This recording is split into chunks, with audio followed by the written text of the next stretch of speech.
Assalamualaikum warahmatullahi wabarakatuh, pemirsa TVmu dan juga Sobat Unggul TV UMJ. Ketemu lagi dalam program UMJ Talks, di mana kita akan talking seputar kehidupan mahasiswa dan mahasiswi di UMJ. Seperti misalnya tentang prestasi mahasiswa, kegiatan kemahasiswaan, dan juga bisnis mahasiswa nih.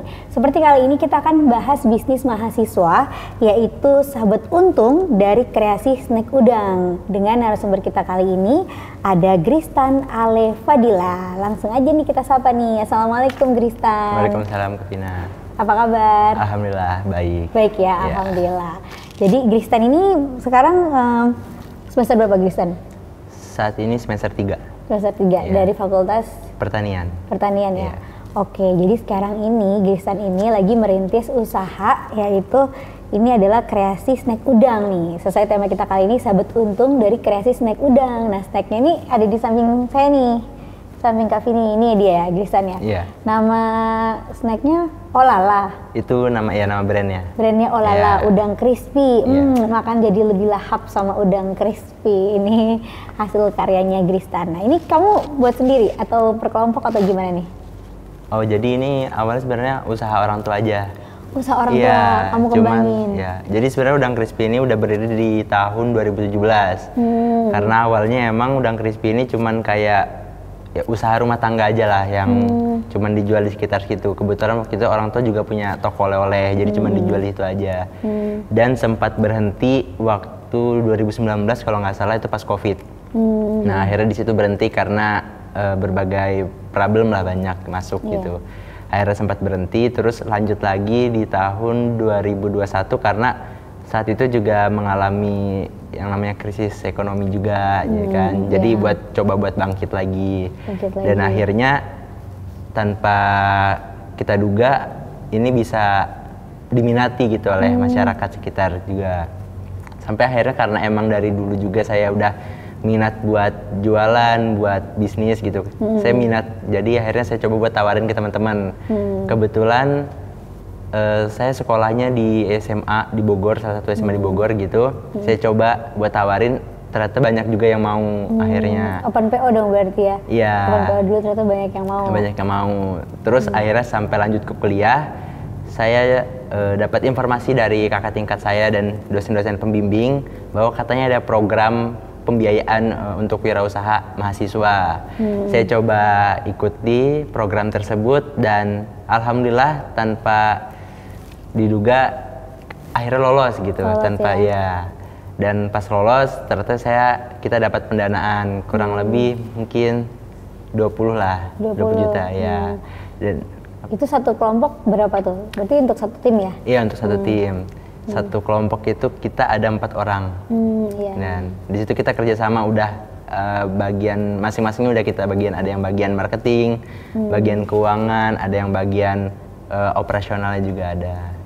Gitu. Oke. Jadi ini adalah hasil pengembangan dari produk orang tua kamu yang memang sebelumnya udah merintis ya usaha ini ya. Dan kamu memang juga senang jualan kebetulan ya, senang untuk wirausaha dan ada peluang untuk dapat dana bantuan ya, dana pengembangan usaha itu termasuk juga packagingnya kayak gini ya? Ya betul. Sebelumnya belum. Sebelumnya cuma standing post plastik biasa aja. Oh, standing post plastik aja. Terus ini udah print kan jadinya? Iya, ini udah print semenjak dapat pendanaan dari program P2M tersebut ya. Nah, biasanya kalau untuk mulai usaha bisnis makanan seperti ini ya, kan kamu berarti di situ juga komplit ya untuk kayak perencanaannya, terus kayak misalnya sasarannya kemana aja gitu kan. Nah, ini berarti apa aja sih yang perlu dipersiapkan gitu untuk mulai usaha dan bisa bagus kayak gini gitu? Sebenarnya awalnya tuh kita juga nggak bakal mengira bahwa produk ini yang bakal kita luncurkan buat di program tersebut. Ada beberapa pilihan? Ada beberapa pilihan, cuman waktu itu sempat mau kopi dan minuman-minuman lain, tapi ternyata karena persaingan juga banyak mungkin susah. Akhirnya kita coba salah satu udang. Waktu itu sempat ragu sih karena udang ini kan kayak mikirnya waktu itu siapa sih yang mau beli udang gitu kan, kayak udang kayak ginian doang, apalagi bungkusnya cuma masih standing pots biasa yang mungkin orang-orang ngeliatnya juga kurang tertarik gitu. Terus tapi kita coba buat ini kan udang bisa jadiin lauk ya buat mahasiswa mungkin yang ngekos nggak punya kompor atau kulkas, mungkin bisa jadi lauk makan simple gitu. Betul. Dan mungkin juga para pekerja yang mungkin minim waktu buat memasak. Iya, jadi kayak tapi pengen hemat. Iya, gitu pengen ya. hemat. Pekerja-pekerja rantauan kan apalagi di daerah ibu kota kayak gini banyak ya anak-anak rantauan yang mungkin emang pengen menghemat segala macam yang simple dan gak punya waktu, mungkin bisa pakai udang crispy. Akhirnya kita luncurkan produk udang crispy ini dengan target sasaran kayak mahasiswa, para pekerja, dan mungkin ibu-ibu rumah tangga juga. Soalnya kalau misalnya di Kalimantan sana, di tempat kita lebih banyak peminatnya tuh ibu-ibu rumah tangga. Itu bisa jadi oleh-oleh, bingkisan segala macam gitu.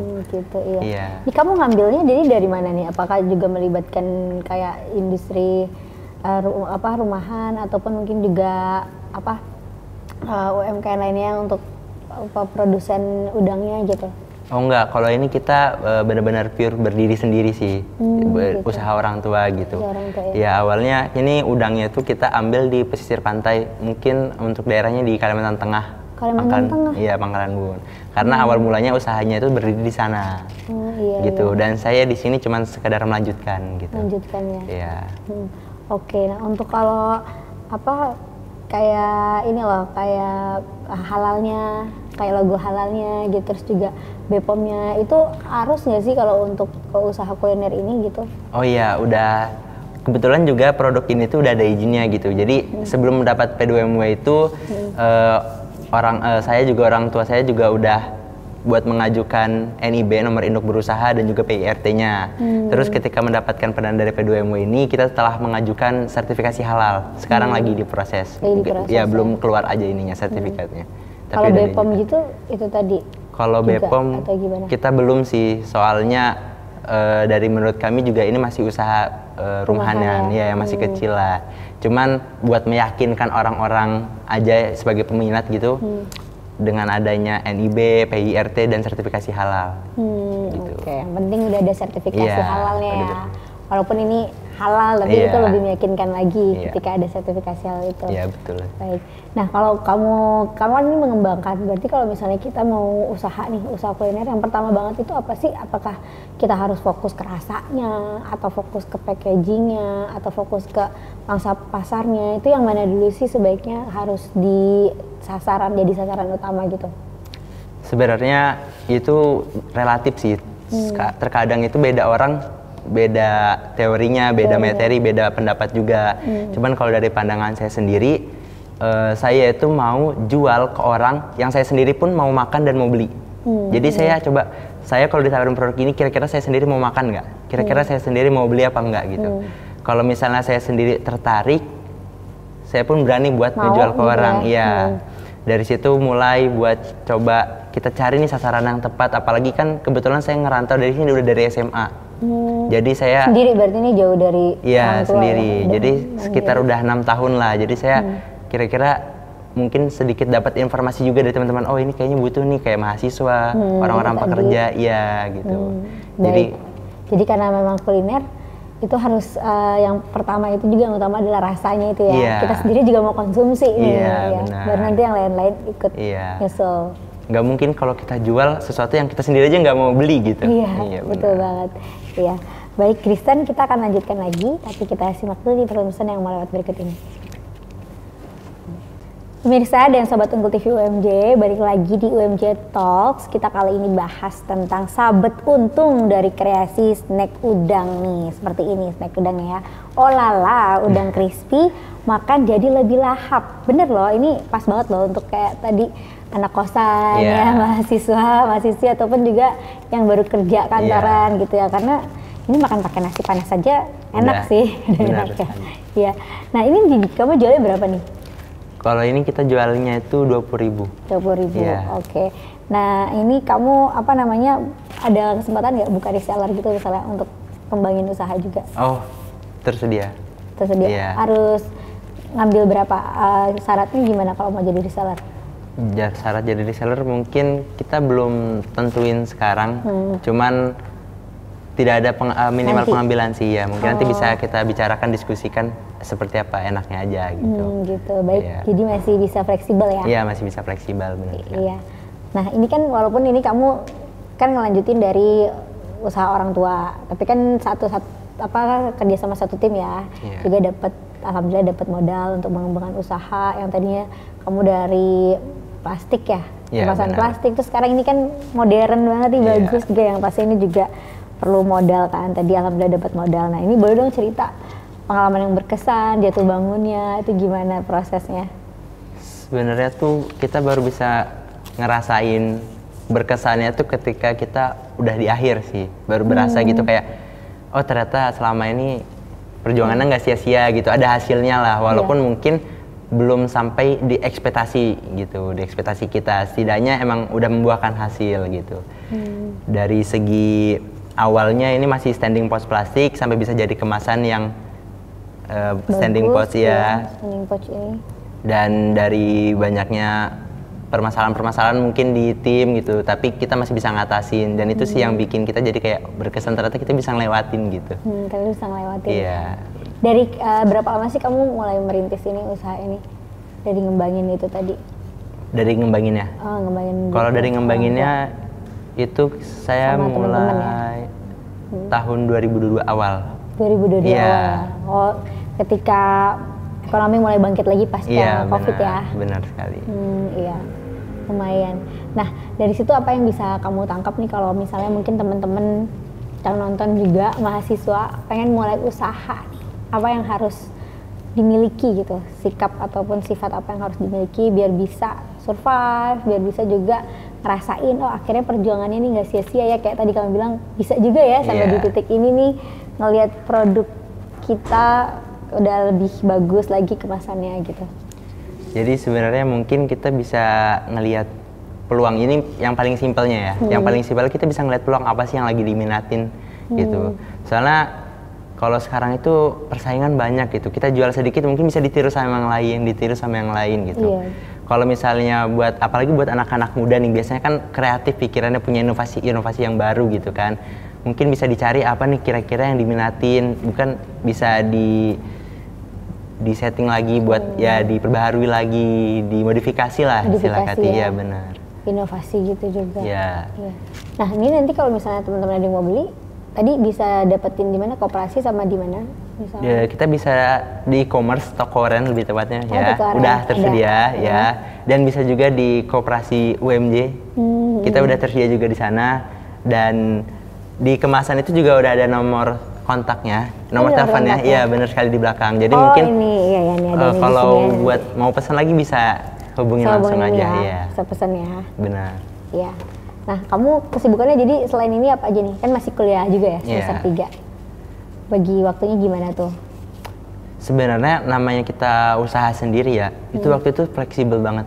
Kayak kita tuh nggak dituntut buat harus A, B, C, enggak. Kita kayak karena orang tua juga ngewajibin kayak udah fokus kuliah dulu aja, nggak usah fokus kemana-mana. Nah dari situ kayak kuliah itu waktunya nggak padat-padat banget, jadi kita masih bisa ngerjain ini gitu. Iya. Kalau pembagian dalam tim sendiri gimana? Apa ada leadernya? Tadi kan ada tim marketingnya. Nah itu gimana? Kamu di bagian apanya? Kebetulan saya sendiri di bagian leader of produknya. Terus kita dari satu tim itu punya 4 orang dan punya bagian masing-masing. Yang pertama ada saya sendiri itu sebagai leader of product, ada bagian marketing, media, dan keuangan dan operasionalnya juga gitu. Gitu.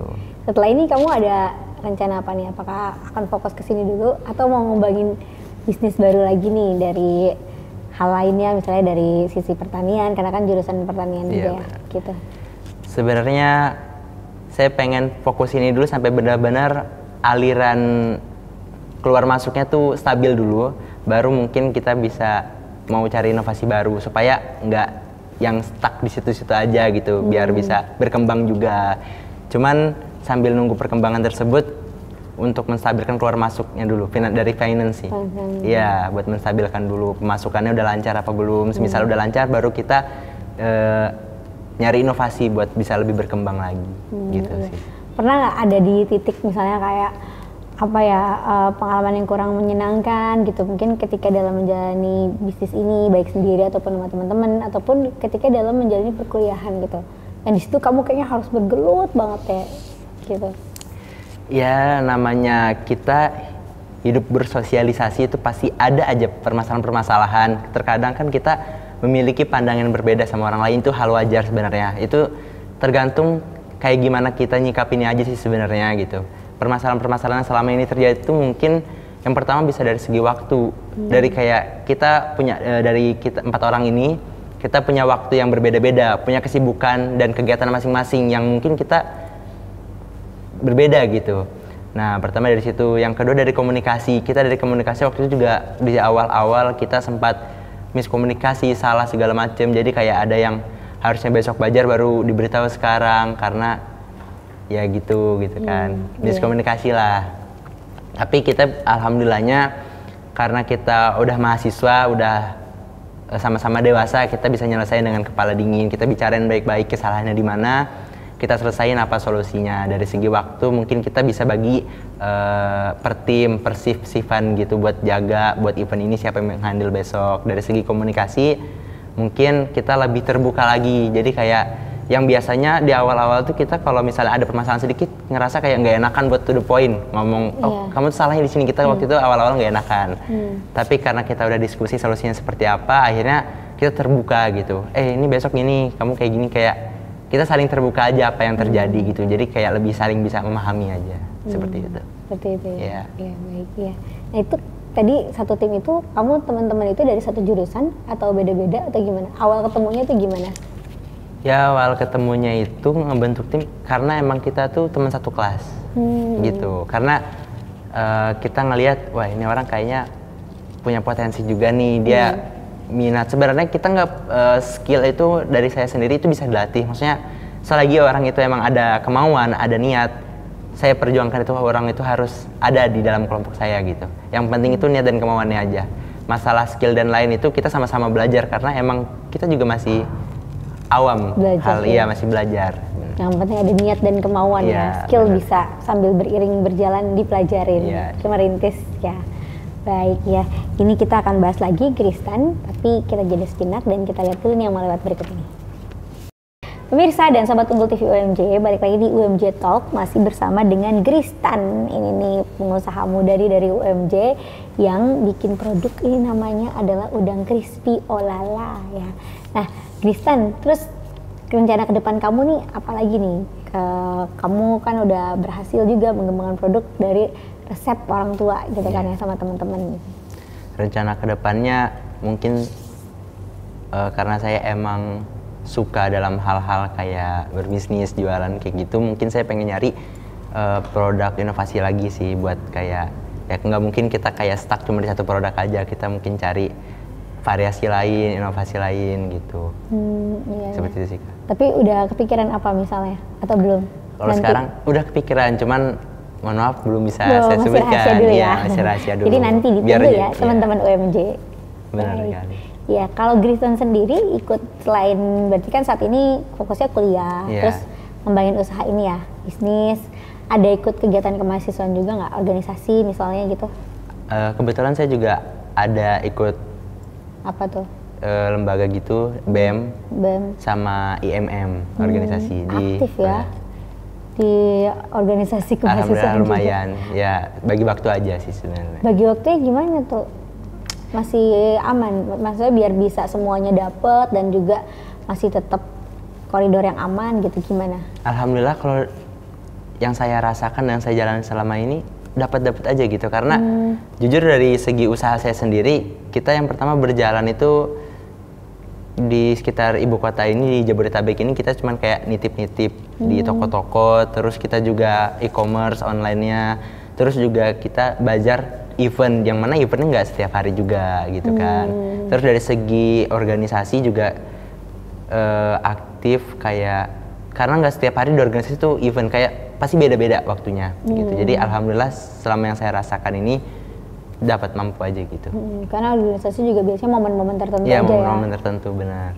Nilai kuliah juga masih aman ya? Alhamdulillah. Tugas juga ini aman semua? Aman semua, alhamdulillah. Nah, kamu panjang pengalaman kamu kuliah di UMJ, gimana sih menurut pendapat kamu tentang kampus UMJ ini?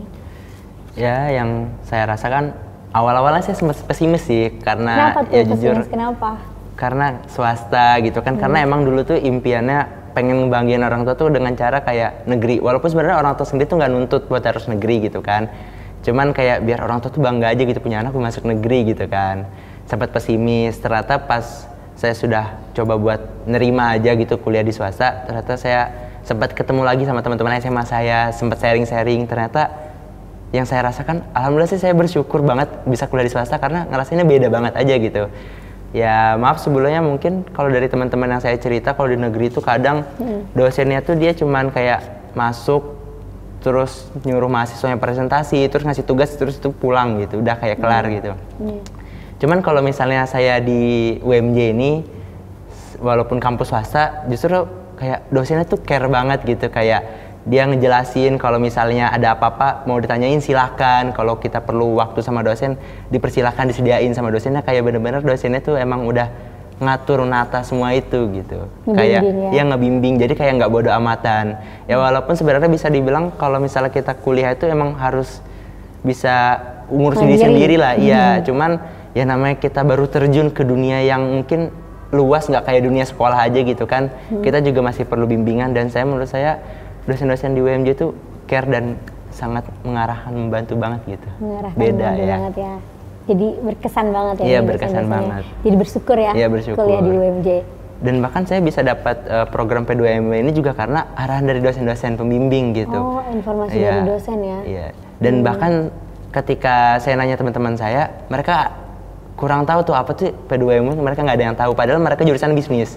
Sedangkan saya dari kan kampus lain itu. Dari kampus lain. Sedangkan saya sendiri jurusannya pertanian yang nggak ada basic-basic ke bisnis, FEB segala macem, cuman sama dosennya tuh diarahin, dikasih tahu ada program ini gitu segala macam. Artinya jadi, informasi itu sampai ke kamu ya? Iya, sampai ke saya. Kamu jurusannya pertanian, bukan bisnis, tapi merata informasinya sampai. Benar. Dan dosennya tuh juga nggak memaksa buat kayak kalian harus ini enggak. Cuman siapa yang mau ayo dibimbing gitu sama si dosennya, sama ibu dosen, bapak dosennya gitu. Iya.